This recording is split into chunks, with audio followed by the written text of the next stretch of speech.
Well, the zero waste movement, which actually is a very interesting kind of consumer trend, is really a big part of this. Zero waste is when people actively choose to consume products and services that have no waste a part of it. And so you have shops now, like where you go and have you take your own reusable packaging. These have popped up all over the world.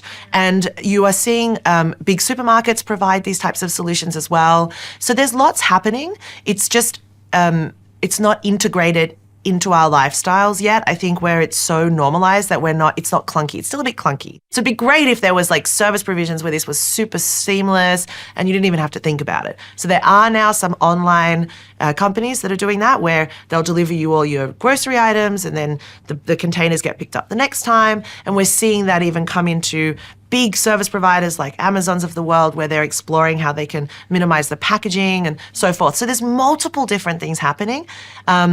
There isn't one solution to any of these challenges, right? Like I said, every industry, every sector, they have different needs, different material impacts, different potential outcomes. So it's really an open innovation challenge to figure this out and to, like I said, look for examples that benchmark success, but know that that is not the be all and end all, right? Innovation is a constant process. We are constantly reflecting on the tools that we have available and applying them to the challenges that we have. And so there's a lot of innovation scope here. If you take that simple goal of like, how do we eliminate waste from our system, and you figure out all the different areas where you're currently producing waste, you can really work towards getting to that. So like I would say, the best example is the example that doesn't exist yet, because we still have so much to do. I can't give you one example because there is not one single company that I could say has successfully achieved this. It's a goal we're seeking to get towards, but it's a collaborative and, constantly creative endeavor that we can all work towards getting us there. Well, waste is, the thing about waste is it's a lost resource. And it's only waste because we currently don't have anything to do with it, conceptually. Whereas nature, there's no such thing as waste. Everything is broken down and reconfigured to continue the goal of optimizing life.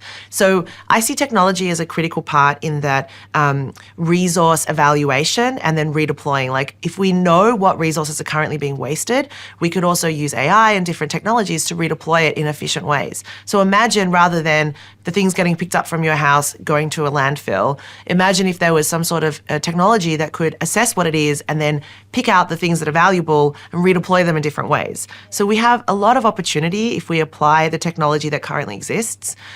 There's still, again, a huge scope for innovation in this space and breakthrough technologies that will help solve these issues, not just in better and more efficient recycling, which obviously is useful, but again, back down the supply chain to the initial kind of birthing of the materials and products, we need to figure out how to be more efficient with the things that we have and drive that kind of efficiency mindset throughout the entire supply chain. So in the example of the waste bread being used to make beer, like I love that example because it's like everybody loves the outcome of the beer, but the idea that it's come from this waste product that would otherwise be landfilled.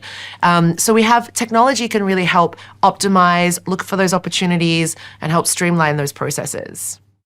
So I actually developed a very simple process that any company can go through. It's a circular business redesign toolkit. You can grab it from my website that actually walks you through 6 stages, and I can quickly summarize them for you.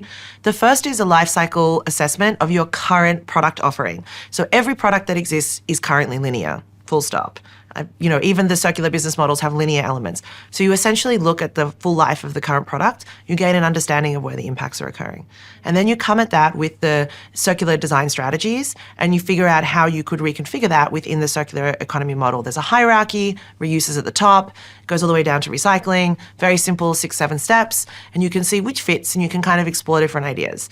And then from there, you actually are looking at the service delivery model. Like how do you then take the idea from the linear to the circular to then the consumer and make it viable and frictionless and beautiful and desirable? And then how do you make the business model work? Because having done this for many years now, the most infuriating thing is when people come up with brilliant ideas, They might work for the consumer, but they're just not cost effective, or there isn't the technology yet. So going through all those stages enable you to take that current linear offering, convert it into a circular model, and to ensure that you actually have a financially viable, consumer-ready product that you're able to bring to the market, I think is a really important process. So these things can be done quite quickly as a quick snapshot lunchtime session with your team, or you can apply it to a full product.